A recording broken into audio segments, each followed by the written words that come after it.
तिथं पण त्याला घराचा कारभारी केलेले आहे. बघा, आमच्याकडे काही नसल पण आमच्याकडे इमानदारी आहे ना, ही इमानदारी काम करल.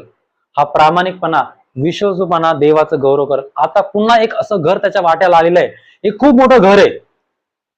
राजा त्याला सांगतो, राजा त्याला बोलतो, तू माझ्या घराचा अधिकारी हो, तू बाप हो माझ्या घराचा. कोणाला? ज्याचं लग्न झालं नाही त्याला. आणि त्याच्यावर आरोप कोणते होते? बलात्काराचे आरोप होते. राजा म्हणतो, तू माझं घर सांभाळ. मला माहिती आहे, तुझ्या बोलण्यातून कळून आलं मला, तू बलात्कारी गिरस्कारी काही नाहीये.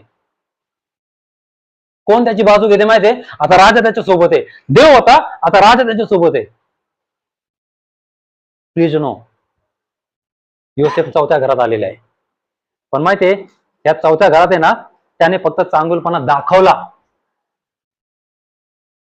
घराचा अधिकारीच बनला तो. राजा फक्त बोलला नाही,